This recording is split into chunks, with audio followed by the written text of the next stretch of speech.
안녕하세요. 미래를 설계하라. 경제 잡학사전 진행의 신예지입니다. 오늘은 전승연, 문민지 그리고 신예희 아나운서와 함께합니다. 어서 오세요. 안녕하세요. 안녕하세요. 코스피는 장중 전고점인 4,226선에 다가서다가요. 4,214선에서 거래 마쳤습니다. 올해 마지막 거래일인 30일 반도체 투톱인 삼성전자와 SK하이닉스가 장중 나란히 신고가를 경신하면서 12만 전자와 65만 닉스를 돌파했습니다. 한편 AI 데이터 센터 급증으로 발전 설비 수요 커지고 있는데요. 올해 신규 수주 14조 원을 눈앞에 두면서 두산 에너빌리티를 필두로 두산그룹이 시총 증가율 1위를 차지했습니다. 그럼 자세한 미증시 이슈와 상황 전승연 아나운서가 전해주겠습니다. 전해주시죠. 네, 미국 증시 마감 시황 전해드립니다. 오늘 뉴욕 증시는 연말을 앞두고 거래가 한산한 가운데 3대 지수가 일제히 하락 마감했습니다. 올해 마지막 주간에 기집한 만큼 시장 전반은 관망세가 짙었고요. 거래량은 평소보다 눈에 띄게 줄어든 가운데 대형 기술주를 중심으로 차익 실현과 비중 조정이 이어졌습니다. 올 한 해를 돌아보면 딥시크 이슈로 시작해 트럼프 대통령의 두 번째 임기 출범, 여기에 관세 변수와 AI 거품 논란까지 시장은 여러 차례 변동성을 겪어야 했는데요. 다만 월가에서는 내년에도 기업 실적 개선과 금리 인하 기조를 바탕으로 주식시장의 강세 흐름이 이어질 수 있다는 전망을 내놓고 있습니다. 이날 다우지수는 0.51% 하락했고요. 나스닥 지수는 0.5%, S&P 500 지수는 0.35% 내리며 거래를 마쳤습니다. 이제 히트맵 보면서 오늘장 종목별 움직임도 자세히 살펴보겠습니다. 먼저 히트맵 보시면 오늘 시장은 전반적으로 빨간색이 조금 더 눈에 띄는 모습입니다. 기술주부터 살펴보면 시총 상위 종목들 사이에서도 온도차가 분명했는데요. 마이크로소프트와 애플, 구글은 보합권에서 비교적 선방했지만 엔비디아와 브로드컴 등 반도체 대형주는 차익 실현 물량이 나오면서 약세를 보였습니다. 특히 엔비디아는 1% 넘게 밀렸고요. 연말을 앞두고 AI 관련주 전반에서 속도 조절에 나서는 분위기가 감지됐습니다. 소비재 쪽에서는 테슬라의 낙폭이 눈에 띕니다. 테슬라는 인도량 발표를 앞둔 경계감 속에 3% 넘게 하락하면서 이미 소비재 섹터 전반에 부담으로 작용했는데요. 아마존 역시 소폭 하락하며 전자상거래 업종도 쉬어가는 모습이었습니다. 반면 에너지 섹터는 상대적으로 선방했습니다. 국제유가가 2% 넘게 반등하면서 엑손모빌과 쉐브론 등 에너지 대형주가 1% 안팎의 상승세를 마감했습니다. 금융주는 혼조 양상이었는데요. JP모건과 뱅크 오브 아메리카 등 대형 은행주는 약세였지만 버크셔 해서웨이는 상승 마감하며 방어적인 성격을 다시 한번 보여줬습니다. 네, 이렇게 전반적으로 오늘 시장은 연말 특유의 조용한 분위기 속에서 뚜렷한 방향성보다는 섹터별 그리고 종목별로 차별화된 움직임이 나타난 하루였습니다. 네, 다음으로 글로벌 이슈 함께 보겠습니다. 미국이 유엔 인도적 지원을 위해 20억 달러 규모의 자금 지원을 약속했습니다. 다만 이번 조치는 단순한 지원 확대라기보다는 유엔 산하기구들에 대한 구조 개편과 효율성 강화를 전제로 한 조건부 지원이라는 점에서 주목됩니다. 트럼프 행정부는 원조의 효율성과 책임성을 강조하며 유엔 기구들에 대해 환경 변화에 적응하지 않으면 축소되거나 사라질 수 있다는 강경한 메시지를 내놓았습니다. 지원은 개별 기구에 직접 배분되기보다는 우선순위에 따라 재분배되는 통합자금 방식으로 운용될 예정입니다. 이번 지원 규모는 미국이 과거 연간 170억 달러 안팎을 유엔 인도주의 분야에 지원해온 것과 비교하면 크게 줄어든 수준인데요. 이에 따라 세계식량계획과 난민기구 등 주요 인도주의 기관들은 사업 규모 조정과 함께 자금 운용 방식 전반에 대한 재검토가 들어간 상황입니다. 전문가들은 이번 결정을 글로벌 원조 체계가 확대 중심에서 선택과 효율 중심으로 전환되고 있다고 해석하고 있습니다. 국제사회 전반의 인도적 지원 구조에도 중장기적인 변화가 불가피할 것으로 보입니다. 다음 이슈입니다. 중국과 일본의 갈등이 이어지는 가운데 대만과 일본의 밀착이 더욱 뚜렷해지고 있습니다. 양국 간 상호 방문 인원이 올해 역대 최대치를 기록할 것이라는 전망 또한 나오고 있는데요. 대만 측은 관광과 국제 행사 수요가 맞물리며 인적 교류가 빠르게 늘고 있다고 밝혔습니다. 이 같은 흐름은 다카이치 사나이 총리의 대만 관련 발언 이후 중일 갈등이 고조되는 상황과도 맞물려 있습니다. 중국이 일본에 대한 압박 수위를 높이는 가운데 대만과 일본은 안보와 가치 측면에서 공감대를 바탕으로 협력 분위기를 강화하고 있다는 평가입니다. 여론조사에서도 일본 내 대만에 대한 호감과 신뢰도가 높은 것으로 나타났습니다. 다음 이슈입니다. 아프리카 일부 국가에서 젊은 세대가 도시를 떠나 농업으로 돌아가는 흐름이 나타나고 있습니다.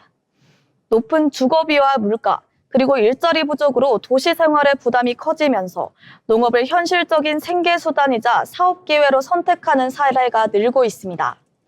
세계은행에 따르면 아프리카 주요 도시의 임대료와 식료품 가격은 중위소득에 비해 지나치게 높은 수준이며 매년 취업시장에 진입하는 청년수에 비해 공식 일자리는 크게 부족한 상황입니다. 이런 가운데 각국 정부와 국제기구는 청년 농민들에게 토지 확보와 자금, 기술을 지원하는 프로그램을 확대하고 있습니다. 전문가들은 이 같은 흐름이 아프리카의 청년 실업 문제와 식량 안보를 동시에 완화할 수 있는 대안이 될 수 있다며 농업의 사회적 인식과 경제적 역할이 변화하고 있다고 분석하고 있습니다.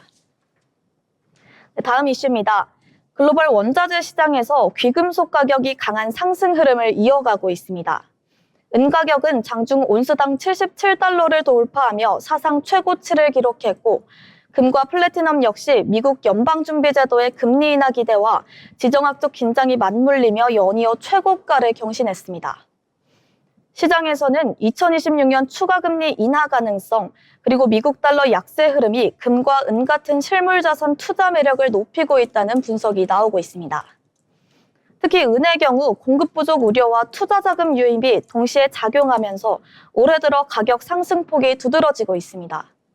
전문가들은 연말을 앞두고 일부 차익 실현에 따른 단기 변동성은 나타날 수 있지만 통화 완화 기대와 글로벌 지정학적 리스크가 이어지는 한 귀금속 강세 기조 자체는 유지될 가능성이 크다고 보고 있습니다. 다음 이슈입니다. 국제유가가 공급 과잉 우려 속에 하락세를 보이고 있습니다. 브렌트유와 미국 서부 텍사스산 원유, WTI는 모두 배럴당 1달러 이상 하락하며 약세를 나타냈습니다. 시장에서는 내년 글로벌 원유 공급이 수요를 크게 웃돌 것이라는 전망과 함께 러시아와 우크라이나 간 평화 협정 가능성이 유가 하방 압력을 키우고 있다는 분석이 나옵니다. 국제에너지기구는 내년 전 세계 석유 공급이 수요를 하루 약 380만 배럴 이상 초과할 것으로 내다봤습니다. 여기에 우크라이나 전쟁이 완화될 경우 러시아산 원유에 대한 제재가 일부 완화될 수 있다는 기대도 시장에 반영되고 있습니다. 전문가들은 지정학적 긴장이 단기적인 가격 지지 요인은 될 수 있지만 공급 과잉이라는 구조적 흐름을 바꾸기에는 한계가 있다고 평가하고 있습니다. 마지막 이슈입니다. 우크라이나 전쟁을 둘러싼 평화 협상 기대감이 커지면서 유럽 방위산업 전방에 조정 압력이 나타나고 있습니다. 도널드 트럼프 미국 대통령과 볼로디미르 젤렌스키 우크라이나 대통령의 회담 이후 이탈리아의 레오나르도, 독일의 라인메탈 등 주요 유럽 방산 기업 주가가 일제히 하락했는데요. 시장에서는 전쟁 장기화에 대한 기대가 약해지면서 그동안 반산주에 반영돼 있던 전쟁 프리미엄이 일부 되돌려지고 있다는 분석이 나오고 있습니다. 전문가들은 설령 휴전이나 평화 협상이 진전되더라도 유럽의 국방비 확대 기조 자체가 바뀌지는 않을 것이라고 보고 있습니다. 시장에서는 이번 흐름을 전쟁 리스크 완화에 따른 단기 조정으로 해석하며 지정학적 변수에 따라 방산, 에너지 원자재 시장의 변동성이 계속 이어질 것이라고 주목하고 있습니다. 이렇게 해서 2025년 마지막 글로벌 시장까지 함께 알아봤습니다. 변동성의 한 해를 지나 시장은 또 한 번 다음 해를 향한 새로운 가능성을 모색하고 있는데요. 앞으로는 보다 안정적인 흐름 속에서 세계 경제의 변화한 모습 보여드리겠습니다. 지금까지 미국 증시 마감 시황과 글로벌 이슈 전해드렸습니다. 네, 전승현 아나운서가 미 증시 마감 시황과 글로벌 이슈 잘 전해주셨는데요. 한편 원자재 쪽에서는 금과 은에 이어서 동해 가격도 상승 중입니다. 구리 가격이 사상 최고치를 경신하면서 슈퍼사이클 조짐을 보이고 있는데요. 전기차나 인공지능 그리고 데이터 센터 증가를 필두로 수요가 급증했고 관련 전장과 AI 기업의 주가도 올라가고 있습니다. 이어서 알아두면 좋은 이슈들 정리한 모이슈 시간입니다. 문민지 아나운서가 준비했다고 하는데요. 빅테크의 구독 경제 관련해서 가져오셨다고 하는데 어떤 내용일까요? 네, 오늘은 제가 모이슈 시간에서는요, 요즘 글로벌 플랫폼 업계에서 조용히 하지만 빠르게 진행되고 있는 구독 경쟁 이슈에 대해서 준비해 왔습니다. 자, 그동안 인터넷 서비스는요, 무료가 기본이다라는 인식이 강했죠. 하지만 최근에는 뉴스, 음악, 영상은 물론 쇼핑과 SNS, 심지어 검색 서비스까지 유료 구독 모델을 도입하는 사례가 늘고 있습니다. 플랫폼들은 왜 앞다퉈 구독 모델을 강화하고 있는지, 그리고 이 변화가 소비자에게 어떤 영향을 미칠지 알아보겠습니다. 먼저 구독 모델의 가장 큰 특징은요, 이제는 선택이 아닌 기본 옵션이 되고 있다는 점입니다. 과거에는 광고를 보는 대신 무료로 이용했다면 이제는 광고 제거, 그리고 추가 기능, 빠른 접근을 위해 월 구독료를 내는 구도가 확산되고 있습니다. 특히나 영상 스트리밍과 음악 서비스에 이어서 최근에는 뉴스, 그리고 전자책, 커뮤니티 플랫폼까지 구독 모델을 채택하는 움직임이 늘고 있습니다. 자, 구독 플랫폼을 통해서 이 집중하는 이유는 분명합니다. 광고 수익은 경기 변동에 민감한 반면 구독 수익은 상대적으로 안정적이기 때문입니다. 한번 구독한 이용자는 쉽게 서비스를 떠나지 않는 경향이 있고 플랫폼 입장에서는 예측 가능한 수익 구조를 만들 수가 있습니다. 결국에는 트래픽 경쟁에서 고정 수익 경쟁으로 플랫폼 전략이 바뀌고 있는 셈이다라고 보시면 되겠죠. 자, 하지만 소비자의 부담은 점점 더 커지고 있습니다. 영상 하나, 음악 하나, 그리고 뉴스 하나씩 구독하다 보면요, 매달 고정 지출이 눈에 띄게 늘어나기 때문입니다. 이른바 구독 피로감도 나타나고 있는데요. 이 필요해서 구독했지만 실제로는 잘 쓰지 않는 서비스가 늘어나면서 소비자들 사이에서는 구독을 정리하려는 움직임도 함께 나타나고 있습니다. 자, 그래서 이런 변화는요, 콘텐츠 시장의 구조도 바꾸고 있습니다. 무료 노출에 의존하던 콘텐츠 제작자들은 이제는 구독자 기반을 확보해야 살아남는 환경으로 이동하고 있고요. 플랫폼 안에서도 인기 콘텐츠, 쏠림 현상이 더 심해질 수 있다는 지적이 나오고 있습니다. 전문가들은 구독 모델이 확산될수록 접근성의 격차가 새로운 사회적 이슈도 떠오를 가능성이 없다고 배제를 하고 있습니다. 그래서 이제는 이 공짜가 당연했던 인터넷 환경이요, 점점 유료 중심으로 바뀌고 있다는 거. 구독 전쟁은 플랫폼의 생존 전략이자 소비자에게는 선택과 부담을 동시에 안기는 변화입니다.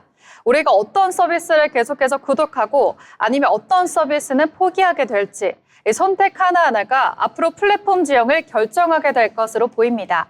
지금까지 모이슈였습니다. 이어서 전승현 아나운서가 오늘장에서 이슈가 되었던 뉴스를 가져왔는데요. 어떤 내용인지 한번 들어볼까요? 네, 3년 전 지방선거를 앞두고 당시 더불어민주당 서울시당 공천관리위원이었던 강선우 의원의 보좌관이 1억 원을 전달받아 보관하고 있다는 정황이 담긴 녹취 파일이 공개됐습니다. 네, 확보된 녹취에는 강 의원의 당시 공천관리위원회 간사였던 김병기 의원과 해당 문제를 두고 대응 방안을 논의하는 내용이 담겨 있었는데요. 녹취에 따르면 강 의원의 보좌관은 당시 서울시 의원 출마를 준비하던 인물로부터 1억 원을 받아 보관 중이었고 강 의원은 이를 두고 김 의원에게 도움을 요청한 것으로 전해집니다.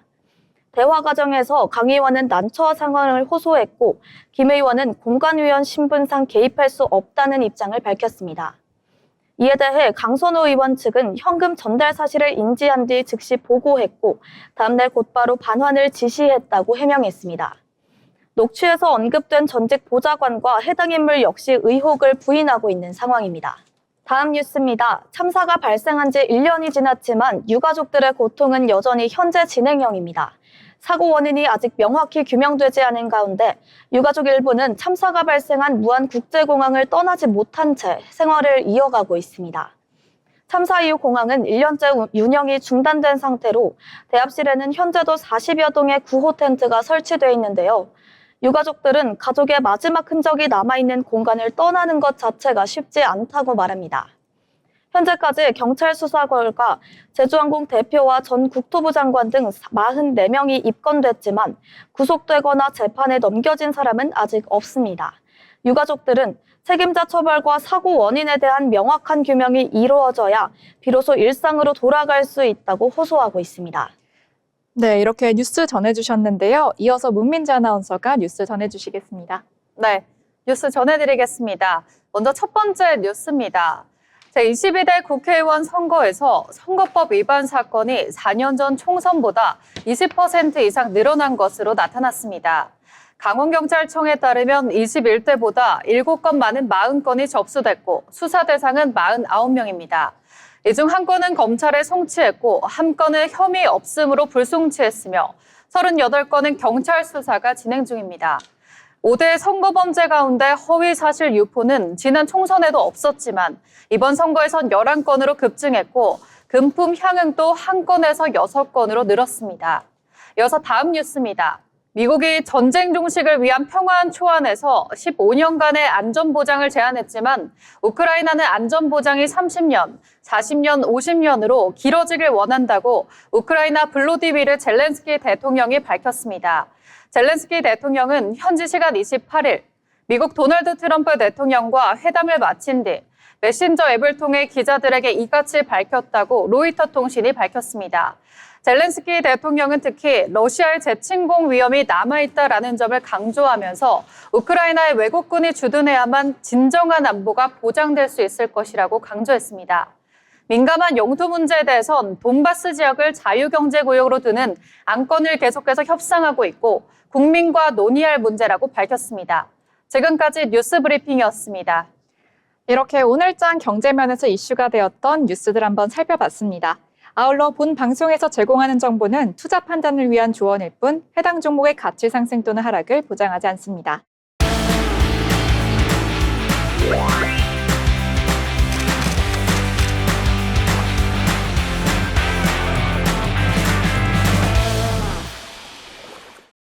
안녕하세요. 축제와 맛집 소식을 전해드리는 어디 갈까 시간입니다. 어느덧 한 해의 끝자락, 새해를 맞이할 준비로 분주한 시기인데요. 2025년을 보내고 2026년을 맞이하는 이 순간, 특별한 장소에서 카운트다운을 즐기고 싶으신 분들 많으실 것 같습니다. 오늘 어디 갈까에서는 전국에서 만날 수 있는 2026 새해 맞이 카운트다운 명소를 소개해드리겠습니다. 지금부터 새해의 시작을 더욱 빛내줄 명소들 하나씩 살펴보겠습니다. 먼저 소개해드릴 곳은 오랜 역사와 전통을 자랑하는 카운트다운 명소, 바로 제야의종 타종 행사입니다. 서울 보신각에서 열리는 이 행사는 매년 수많은 시민과 관광객이 함께하며 한 해를 마무리하고 새해를 맞이하는 상징적인 행사로 잘 알려져 있는데요. 12월 31일 밤 타종 소리와 함께 울려 퍼지는 환호 속에서 2026년의 시작을 알리는 순간은 그 자체로 특별한 추억이 됩니다. 현장에 함께하지 못하더라도 생중계를 통해 전국 어디서나 새해의 의미를 느낄 수 있는 행사입니다. 다음은 화려한 연출로 젊은 층에게 특히 인기를 끌 2026 카운트다운 쇼 라이트 나우입니다. 명동 스퀘어 신세계 본점에서 펼쳐질 이 행사는 대형 미디어 파사드와 조명, 음악이 어우러져 숫자가 바뀌는 순간 빛으로 새해를 맞이하는 색다른 경험을 선사할 예정입니다. 도심 한복판에서 펼쳐질 화려한 연출 덕분에 친구들과 함께 새해를 맞이하기 좋은 명소로 손꼽히고 있습니다. 조금 더 감성적인 분위기를 원하신다면 예터와 함께하는 새해맞이 불꽃놀이도 추천해드립니다. 대전 예터 민속박물관에서 펼쳐질 불꽃은 과거와 현재 그리고 새해를 잇는 의미 있는 장면을 만들어낼 예정인데요. 밤하늘을 수놓는 불꽃과 함께 조용하지만 깊은 여운을 남기는 새해 첫 순간을 맞이할 수 있습니다. 가족 단위 방문객들에게도 특히 인기가 많은 새해맞이 행사입니다. 남쪽으로 내려가 보면 바다와 함께 새해를 맞이할 수 있는 2026 카운트다운 부산이 기다리고 있습니다. 광안리 해수욕장 일원에서 펼쳐질 행사는 탁 트인 바다 풍경과 함께 더욱 시원한 새해의 시작을 선사합니다. 드론쇼 음악, 함성이 어우러질 현장을 부산만의 활기찬 에너지를 느낄 수 있는 대표적인 카운트다운 명소입니다. 마지막으로 소개해드릴 곳은 제주 최대 규모의 연말 행사로 주목받고 있는 2026 JSW 카운트다운입니다. 제주 신화월드에서 매년 열리는 이 행사는 올해 역시 인기 아티스트들이 대거 참여해 2025년의 마지막 밤을 뜨거운 에너지로 가득 채울 예정입니다.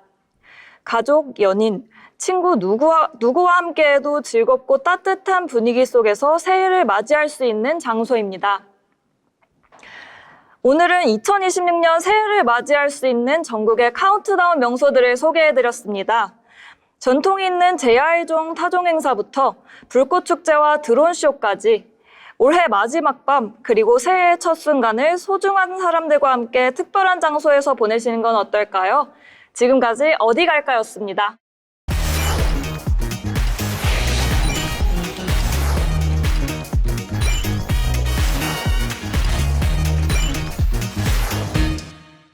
네, 이번에는 K-라이프 중에 베스트는 결국엔 K-뷰티겠죠. K-뷰티의 대표 주자라고 할 수 있는 시리시랩의 부스에 와 있습니다. 오늘 시리시랩 부스의 지하영 마케팅 PM님과 이야기를 나눠볼 예정인데요. 어서 오세요. 안녕하세요. 간단히 소개 부탁드릴게요.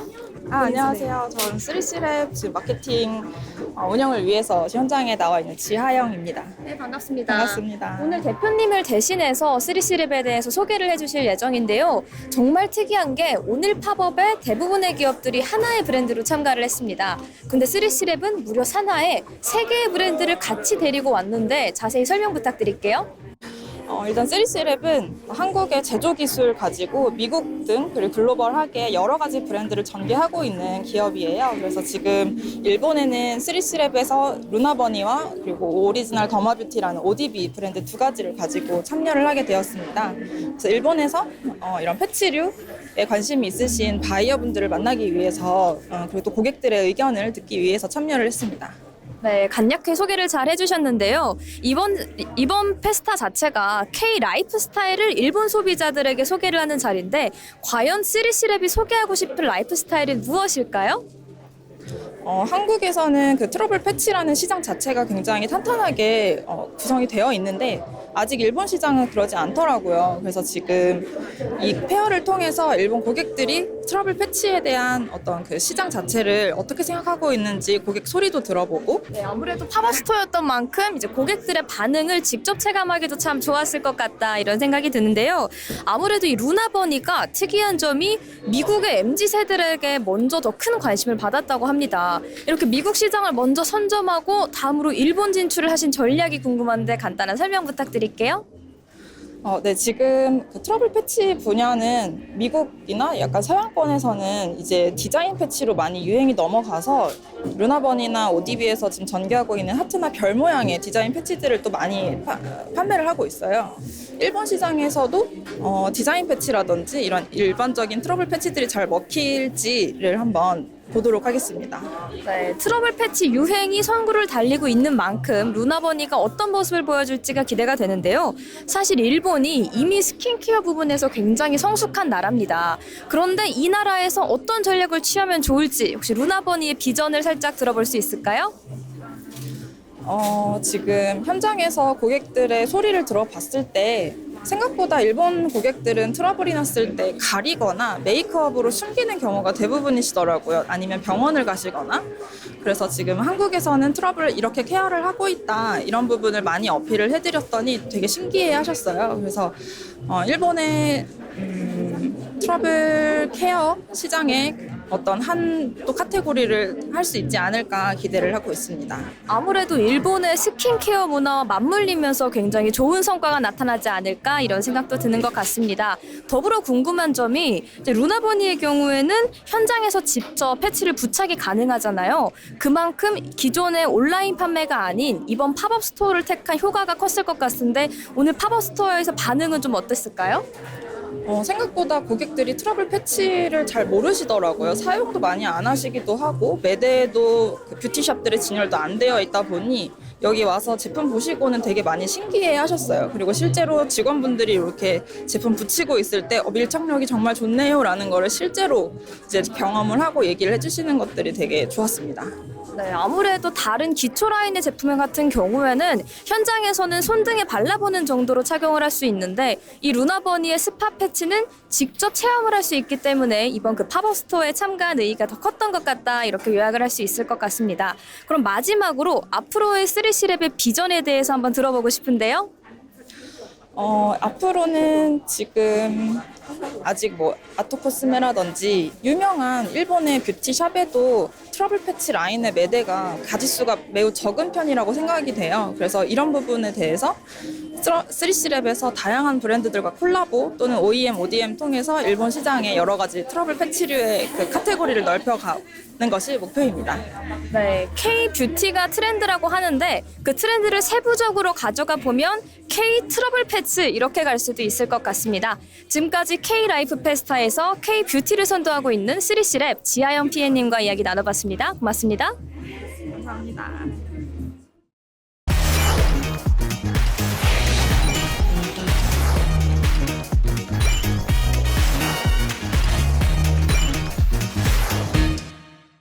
네, K-라이프 페스타 이번에는 K-뷰티의 또 다른 기업이죠. 오아이 부스에 찾아왔는데요. 오아이 마케팅 PM 편수빈님과 이야기 나눠보도록 하겠습니다. 어서 오세요. 안녕하세요. 간단히 소개 부탁드릴게요. 네, 저는 오아를 담당하게 된 편수빈이라고 합니다. 제가 오늘 오아 좀 자세하게 좀 설명을 좀 드리겠습니다. 저 오아에 대해서 질문 있으시면 편하게 주시면 감사하겠습니다. 네, 아무래도 K-라이프 페스타인 만큼 어떤 라이프 스타일을 선보이기 위해 이 일본까지 왔는지가 궁금한데요. 오아의 이야기를 좀 들어보도록 하겠습니다.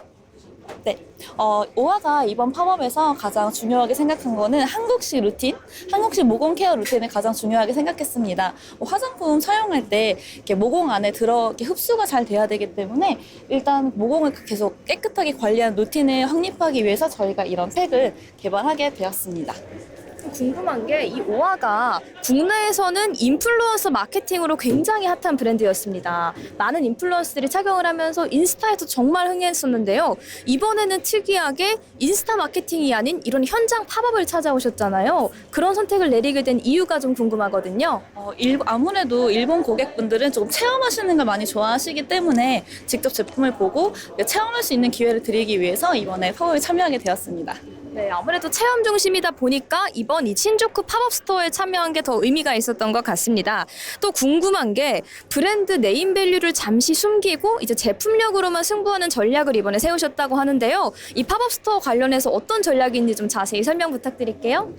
이번에는 광고도 없이 저희가 다른 홍보도 없이 그냥 제품력만으로 좀 테스트를 한번 해보고 싶어서 팝업에서는 이제 실제로 저희 이제 영상 보시고 실제 체험해 보시면서 직접 이제 궁금해하시는 분들이 많으셨어요. 그래서 직접 저희가 소비자들과 소통하는 시간을 좀 만들고 싶어서 이런 전략을 선택하게 되었습니다.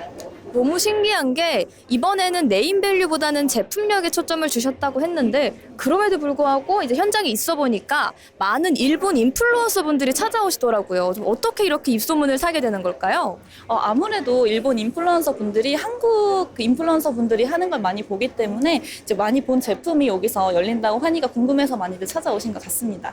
제가 느낀 점이 아무리 이번에 좀 네임밸류를 숨기기로 했다고 하지만 인스타상에서의 영향력이 이곳 현지 팝업 스토어에서도 펼쳐지는 게 아닌가. 이렇게 인터넷과 온라인 그리고 현장이 유기적으로 연결이 되는 것 같다 이런 생각이 들었거든요.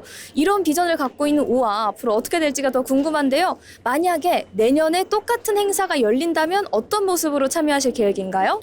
올해 팝업이 이제 첫인상 느낌이었다면 다음에 조금 더 업그레이드된 방법으로 새로운 제품들도 많이 데리고 또 한번 진행할 수 있으면 좋겠습니다. 많이 사랑해주세요. 네, 저도 한번 착용을 해보고 싶을 정도로 궁금한데 그럼 혹시 이 오아팩만의 좀 특별한 부분이 있을까요?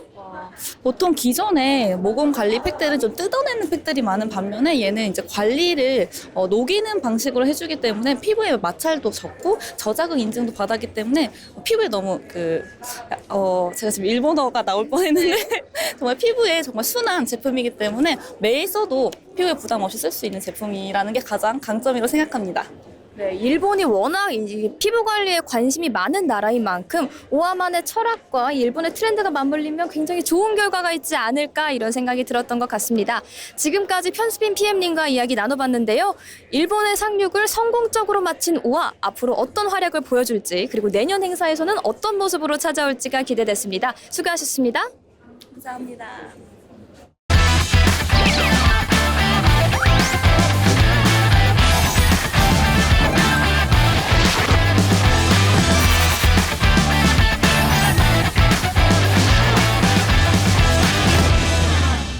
이번 시간 부자가 되고 싶은 아나운서들이 모여서 주식 이야기 그리고 경제 이야기 나눠보는 돈의 맛 시간입니다. 오늘장 국내 증시 마감 시황도 알아봐야겠죠. 앞서 새해 카운트다운 명소 소식 전해주셨던 심예희 아나운서가 국내 증시 정리해봤습니다. 전해주시죠. 네, 12월 30일 화요일 국내 증시 마감 시황 전해드리겠습니다. 올해 마지막 거래일, 오늘 국내 증시는 간밤 미국 증시의 부진한 영향으로 하락 출발했습니다. 하지만 장중 반도체 대형주에 대한 투자 심리를 중심으로 혼조세를 나타냈습니다. 그럼 코스피 지수부터 먼저 살펴보겠습니다. 오늘 코스피는 전거래일 대비 0.15% 내린 4,214.17포인트로 장 마감했습니다. 수급 살펴보시면 개인이 8,212억 원 매수했고 외국인과 기관은 매도하는 모습 보여줬습니다.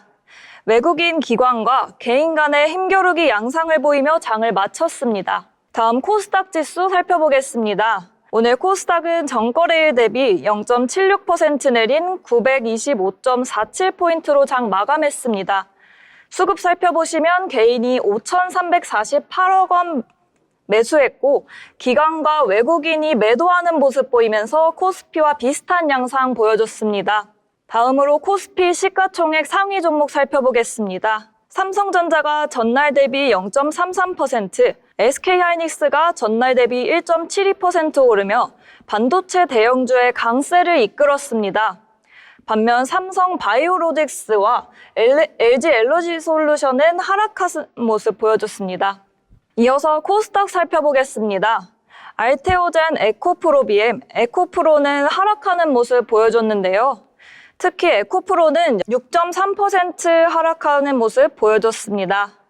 이러한 흐름 속에서도 HLB는 3.57% 상승하면서 58,800원에 장 마감했습니다. 미국 증시는 차익 실현을 통해 연말 수익 확정 후 내년도 장세를 대비하려는 분위기가 조성됐는데요. 국내 증시는 새해 어떤 흐름을 이어갈지 주목해 보셔도 좋을 것 같습니다. 지금까지 12월 30일 국내 증시 마감 현황 전해드렸습니다. 네, 이렇게 오늘 국내 증시 마감 상황 한번 살펴봤는데요. 미국 상무부가 중국에 공장을 둔 삼성전자와 SK하이닉스 등 국내 반도체 기업에 대한 장비 반입 규제를 완화했다는 소식에 주가를 밀어 올렸습니다. 코스피에서는 성문전자, 코스닥에서는 원익이 주목을 받았죠. 이어서 오늘장 어떤 종목들이 핫했는지 빼놓을 수 없겠죠. 특징주 브리핑 시간입니다. 먼저 전승현 아나운서가 가져온 특징주 살펴보려고 하는데요. 어떤 종목 가져오셨을까요? 네, AI 모델로 최적화된 기업이죠. 노타 가져왔습니다. 노타는 삼성전자의 차세대 모바일인 AP인 엑시노스 2600에 자사의 AI 모델 최적화 기술을 공급하는 계약을 체결했다고 밝혔는데요. 이번 계약은 이전 세대 엑시노스에 이은 연속 수주라는 점에서 주목됩니다. 노타는 AI 모델의 정확도를 유지하면서도 모델 크기와 연산 부담을 줄일 수 있는 자체 플랫폼 네츠프레소를 보유한 기업입니다. 이번 협력을 통해 노타는 삼성전자의 AI 최적화 툴체인인 엑시노스 AI 스튜디오 차세대 버전 개발에 참여하며 대규모 생성형 AI 모델이 엑시노스 2600 환경에서 보다 효율적으로 구동될 수 있도록 지원할 계획입니다. 시장에서는 이번 계약을 계기로 노타가 온디바이스 AI 생태계에서의 입지를 더욱 강화하고 있다는 평가가 나옵니다. 네, 이런 흐름 속에 오늘 노타 차트 한번 보겠습니다. 오늘 노타 44,100선에 시작했고요. 장중 한때 고가 49,500까지 찍었다가 7% 상승한 46,300선의 종가 형성한 모습 볼 수 있습니다. 네, 확실히 동일 업종의 전반적인 분위기와 비교했을 때 노타의 주가 흐름이 상대적으로 돋보이는 하루였습니다. 네, 이렇게 노타에 대해서 설명해 주셨는데요. 이어서 다음 특징주 한번 보겠습니다. 다음 특징주는 반도체 관련주 계속 강세를 보이고 있죠. 원익입니다. 원익이 장중 상한가를 기록했는데요. 한국거래소에 따르면 원익은 오후 때 1,580원에 거래되면서 29.98% 뛴 모습을 보여줬습니다. 종가도 29.98로 마무리를 했는데요. 반도체 소재 자회사인 원익홀딩스가 연초 대비 10배 이상 급등하면서 시장의 주목을 받자 원익도 증가하는 모습을 보였습니다. 신한투자증권에 따르면 전일 자료를 통해서 올해 국내 증시에서 가장 높은 상승률을 기록한 건 원익홀딩스라고 꼽았는데요. 원익홀딩스는 연간 상승률 1200%를 넘기면서 대표적인 템버거 종목으로 분류가 되었습니다. 산업용 로봇 계열사 원익 로보틱스를 통한 로봇 산업 성장 기대와 함께 원익 IPS를 통해 삼성전자 등 주요 반도체 업체의 협력사로도 일을 하고 있죠. 한편 원익홀딩스는 전문가에 따르면 반도체 장비와 가스 사업을 기반으로 안정적인 현금 흐름을 확보하고 있다고 합니다. 여기에 로봇 핸드와 자동차 솔루션을 보유한 계열사인 원익 로보틱스를 통해서 휴머노이드 밸류체인에 직접 연결되어 있다는 점이 시장에서 새롭게 인식되고 있다는 설명입니다. 이렇게 원익의 상승세 한번 살펴봤는데요. 다음 특징주는 문민지 아나운서가 준비했습니다.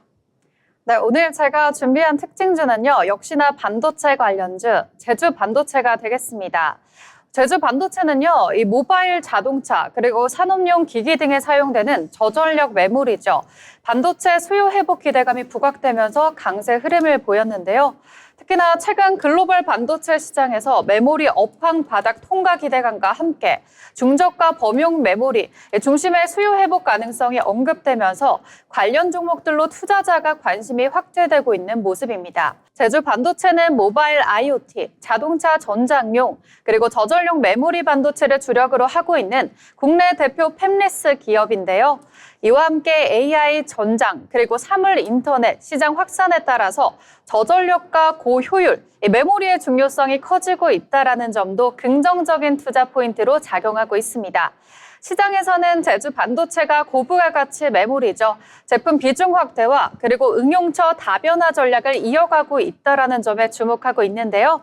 구조적인 실적 변화보다는 반도체 산업 사이클 회복 국면으로 수혜 가능성이 단기 모멘텀으로 부각되고 있습니다. 특히 자동차 전장화 그리고 산업, AI 연산 증가와 함께 반도체 산업 성장이 중장기 성장으로 재부각되면서 메모리 반도체 관련 종목으로 순환 매수 흐름이 나타나고 있는 모습입니다. 이 과정에서 제주 반도체 역시 수급이 유입되면서 재조명이 되고 있습니다.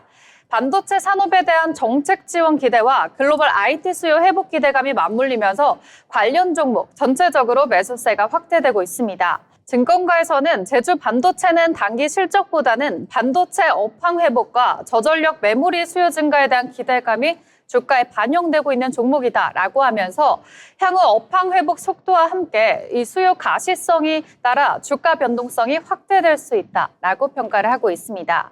다만 현재 주가 흐름은요, 이 뚜렷한 실적 개선보다는 업황 기대와 테마성 수급에 기반한 움직임이기 때문에 투자자의 신중한 접근도 필요하다라는 언급도 함께 말을 하고 있습니다.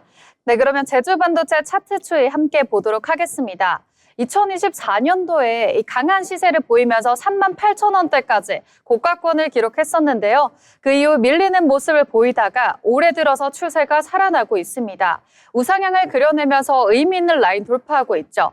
금일 의미 있는 자리 27,000원대 이 변곡점까지 뚫어주면서 앞으로 추가 상승까지도 함께 기대를 해볼 수가 있겠습니다.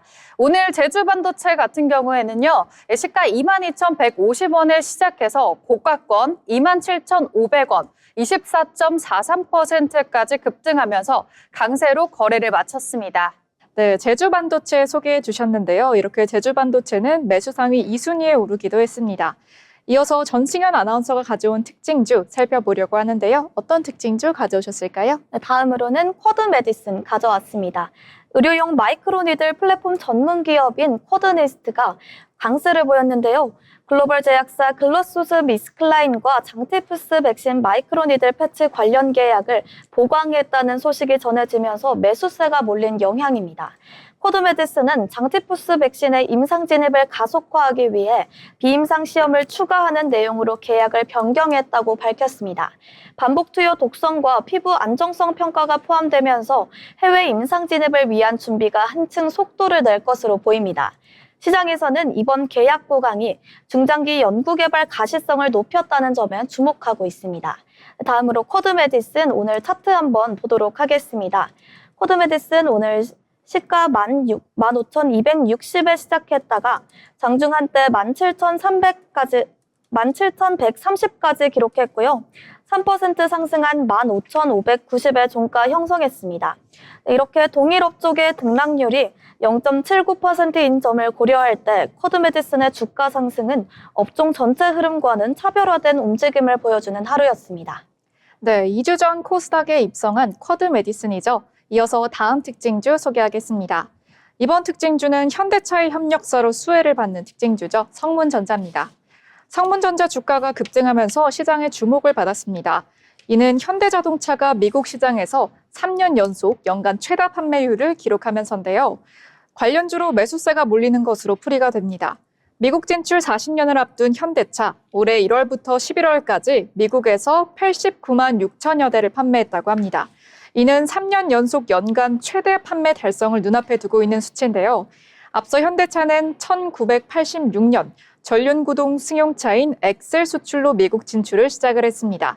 시작해서 진출 첫 해 16만 대를 판매했고 이듬해에는 판매량을 26만 대 이상으로 늘리면서 빠르게 성장해 왔습니다. 현대차그룹 올해 미국 고속도로 안전보험협회가 발표한 충돌 안전 관련 평가에서 21개 차종이 다양한 등급을 획득하면서 2년 연속 가장 안전한 차다라는 평가를 받게 되었는데요. 아울러 현대차는 오는 2028년까지 미국에서 자동차나 부품 및 물류, 철강과 미래산업 등 주요 분야에 210억 달러를 투자할 예정이라고 합니다. 해당 소식에 관련주인 성문전자 투자자들의 주목을 받았습니다. 국내 시장의 70% 수준의 점유율을 차지하고 있는 기업이고요. 특히 현대차와 현대모비스의 밸류체인 협력사로 부각이 되면서 수혜를 받고 있습니다. 성문전자는 1980년 필름 콘덴서용 중착 필름 생산을 목적으로 설립돼서 1990년 상장한 기업입니다. 2025년 인도 법인 설립을 계기로 해외 진출을 본격화하고 있고 중국에도 있습니다. 중국 청도 법인을 통해 품질 안정화와 시장 확대를 추진하는 한편 하이브리드형 자동차용 제품 개발을 완료하는 등 기술 고도화와 글로벌 시장 확대에 주력을 하고 있는 기업입니다. 오늘자 이슈가 되는 특징주 보시면서 투자 판단에 참고를 해보시기 바랍니다. 이어서 알아두면 좋은 기업 소식을 전해드리는 기업 로그 시간입니다. 문민지 아나운서가 준비했다고 하는데요. 어떤 소식 가져오셨을까요? 최근 제약바이오 시장에서는 단기 이슈보다는 기술 경쟁력과 그리고 글로벌 확장성에 갖춘 기업들에 대한 선별적인 관심이 높아지고 있습니다. 그래서 오늘은 차세대 항암 신약 개발 분야죠. 주목받고 있는 바이오 기업 보로노이에 대해서 함께 살펴보도록 하겠습니다. 글로벌 제약 시장에서는 기존 치료제의 한계를 넘어서 표적 항암제와 정밀 치료제 중심의 신약 개발 경쟁이 치열하게 진행되고 있는데요. 이같이 흐름 속에서 보로노이는 암세포의 특정 신호 전달을 차단하는 저분자 표적 항암제 개발에 특화된 기업으로 시장에 알려져 있습니다. 보로노이는 다수의 표적 항암 파이프라인을 보유하고 있고요. 특히 폐암과 유방암 등 미충족 의료 수요가 큰 암종을 중심으로 신약 개발을 진행하고 있는데요. 자체 신약 후보 물질을 기본으로 해서 이 글로벌 제약사와 기술 이전 공동 개발 가능성까지 언급이 되고 있습니다. 시장에서는 보로노이의 플랫폼 기반 연구 개발 구조에 주목하고 있습니다. 단일 후보 물질에 의존하기보다는 여러 암종에 적용 가능한 신약 개발 파이프라인을 구축하고 있어서 임상 진전 시 연속적인 가치 창출이 가능하다라는 평가가 나와주고 있습니다. 그래서 투자 관점으로 보면 보로노이는요, 단기 실적보다는 임상 단계 진전과 기술 이전 가능성이 주가의 중요한 변수로 작용하고 있는 종목입니다. 최근 바이오 섹터 전반의 투자 심리가 점진적으로 회복되는 과정에서 바로 기술적 갖춘 항암 신약 개발 기업들이 선별적으로 주목받고 있는 가운데 보로노이 역시 그 흐름 속에 포함되고 있다라는 분석입니다. 그래서 앞으로 보로노이는 임상시험 진행과 함께 글로벌 제약사와의 협업 확대를 통해 신약 상업화 가능성을 높여나간다는 계획입니다. 이를 통해 연구개발 중심의 바이오 기업에서 글로벌 항암 신약 개발로 도약을 목표로 하고 있습니다. 자, 그래서 지금까지 보로노이에 대해서 함께 살펴봤습니다. 표적 항암제라는 고부가 가치 신약 개발 분야에서 보로노이 같은 경우에 기술력과 파이프라인을 동시에 갖춘 기업으로 평가받고 있는데요. 향후 임상 진행과 기술 이전 성과 여부가 보로노이의 중장기 성장 스토리를 좌우할 핵심 포인트가 될 것으로 보여지고 있습니다. 네, 지금까지 기업 로그 함께 살펴봤습니다.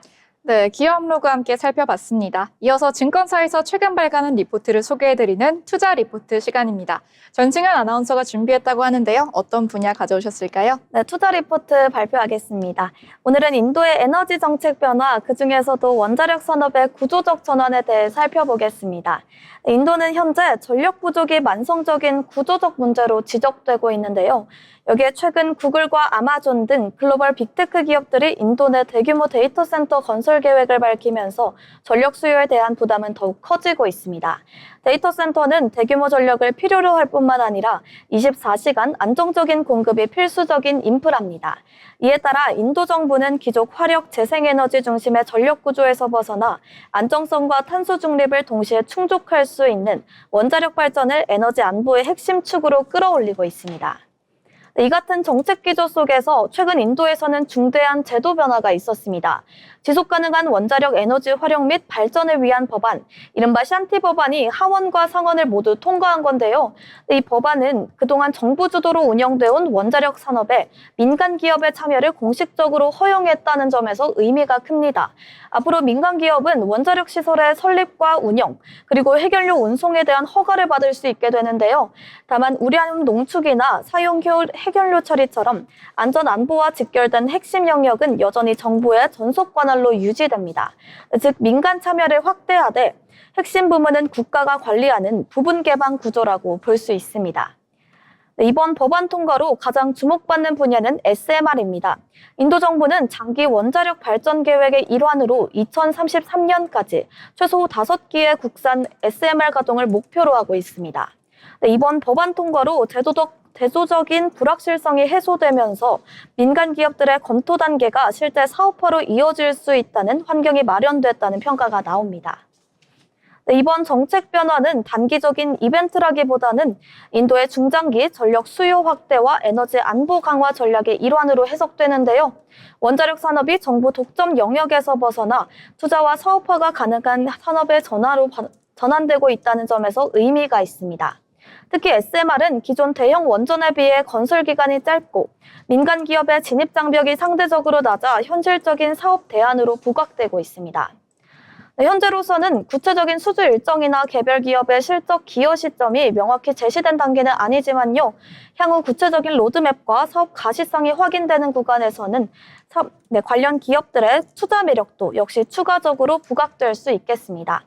오늘 투자 리포트에서는 AI와 데이터 센터 확산이 촉발한 전력 수요 증가 속에서 인도의 원자력 정책 전환이 갖는 의미를 살펴봤습니다.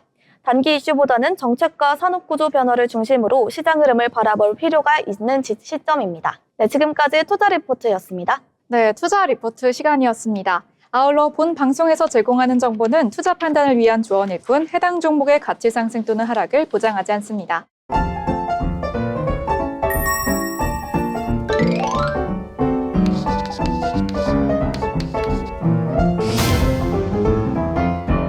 네, 이어서 오늘 장을 한 줄로 정리해보는 한 줄평 시간입니다. 먼저 전승현 아나운서에게 오늘 장 어떻게 보셨는지 묻고 싶은데요. 오늘 장 어떻게 보셨을까요? 네, 다가오는 2026년은 병호년입니다. 불의 기운을 지닌 말의 해라고 할 수 있는데요.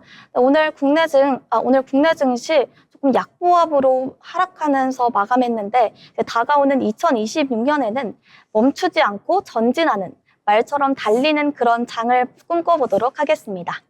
네, 이렇게 전승현 아나운서가 잘 정리를 해주셨는데요. 이어서 문민지 아나운서에게 한 줄평 한번 여쭤보고 싶습니다.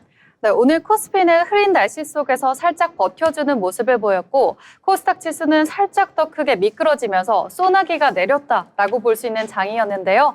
내일은 우리 증시가 맑은 날이 되기를 좀 기대를 해보도록 하겠습니다. 네, 우리 증시 맑은 날 계속 한번 바라보겠습니다.